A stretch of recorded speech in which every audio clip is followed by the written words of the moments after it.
सकते। तो ये जो बारिशों का सिलसिला है ये आगे चलकर 23 अगस्त तक बताया जा रहा है और इसकी शिद्दत जो है आज या कल परसों से ज्यादा होगी 22 तक। और अब जो एक नई अपडेट आई है उसके मुताबिक ये सिलसिला जो है वाइड स्प्रेड वाइड रेंज का होता हुआ 30 अगस्त तक जा सकता है। तो आप देखें बादल भी फट रहे हैं, हिमाचल प्रदेश हो, जम्मू कश्मीर हो, स्कर्दू गिलगित बल्तिस्तान हो या खैबर पख्तूनख्वा हो या आजाद कश्मीर हो, तो इन तमाम इलाकाजात में बादल फट चुके हैं, क्लाउड बस्ट, और सैकड़ों लोग जो है वो जहां भाग हो चुके हैं। तो सूरत हाल आगे चलकर और खराब होती नजर आ रही है जिस तरह से बारिशों की पेशगोई की जा रही है। हालांकि 2022 में सिंध में बड़ा मतलब सैलाब भी आया था, बारिश भी आई थी, वहां पे भी अमवात हुई थी। और ये जो शुमाली इलाकाजात की अमवात हैं ये बहुत ही खौफनाक है, इसलिए कि पता ही नहीं चलता, ऊपर से फ्लैश फ्लडिंग आ जाती है, एकदम से रेले आ जाते हैं, बड़े बड़े पत्थरों को धकेल कर आ जाते हैं और लोग भागते फिर रहे होते हैं, चीखें मारते हैं, सीटियां विसले बजाते हैं। कोई अलार्मिंग सिचुएशन तो वहां पे होती नहीं कि सायरन बजा जाए, लेकिन फिर भी जो है लोग बस अब मैं मजीद कुछ नहीं कर सकता क्योंकि हालात इस तरह के हैं। अब मैं डाटा शेयर कर देता हूं, लेकिन उससे पहले बताता चलूं कि सतलुज में दरमियाने दर्जे के सैलाब की पोजीशन बनती जा रही है, थोड़ा ऊपर नीचे हो रहा है और पीछे जो है अपस्ट्रीम इजाफा हो रहा है पौंग डैम भाखड़ा डैम का, और फिर आगे बारिश स्पेल भी है और जम्मू कश्मीर में भी। और एनडीएमए ने कहा अगले 72 घंटे में शदीद बारिश और शदीद सैलाबों का खतरा है। और ये सिलसिला सिर्फ 72 घंटों तक नहीं, आगे चलकर इसका वसी और इस इलाके तक फैलेगा। ये पाकिस्तान भर में, जनूबी पंजाब में, वस्ती पंजाब में शदीद किस्म की बारिश शुरू होने वाली है। सिंध भर के मुख्तलिफ इलाकों में, बलूचिस्तान, खैबर पख्तूनख्वा, आजाद कश्मीर, जम्मू कश्मीर,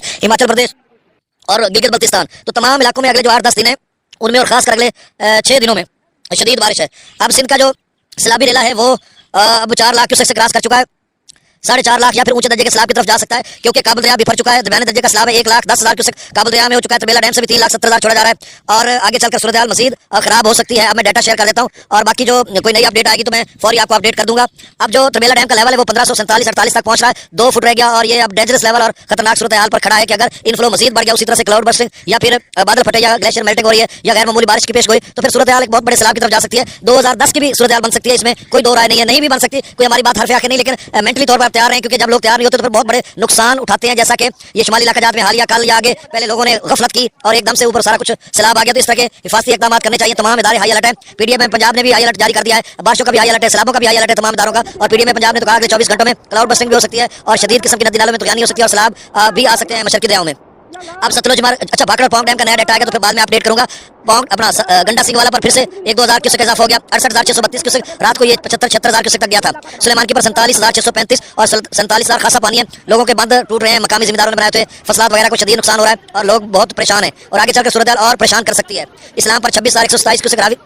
आपसे गुजारिश है कि मेरे YouTube चैनल चश्मे साकी पर जो नए दोस्त हैं वो इसको सब्सक्राइब करें। बहुत शुक्रिया। रावी में जसर पर 16,700, शादरा पर 17,000 क्यूसेक, बल्लो की पर 28,020, सदरी बिराज पर 8,515, दया चनाब में मराला पर 63,000, खान की पर 80,000, कादराबाद पर 94,000, त्रिमू बिराज पर 63,000, पांजन पर 19,000, मंगला डैम के अपस्ट्रीम में 55,000 क्यूसेक, डाउनस्ट्रीम में 8,000 क्यूसेक, रसूल पर से खराज नहीं हो रहा। दरिया सिंध में स्कर्दू पर 2,10,000, प्रताप बरी 3,02,000, बिशाम 3,80,000, तरबेला डैम से 3,70,000 क्यूसेक छोड़ा जा रहा है। काबुल दरिया में 1,10,000 क्यूसेक, तो 3,70 और 1,10 को जमा करें तो ये 4,80,000 बनता है।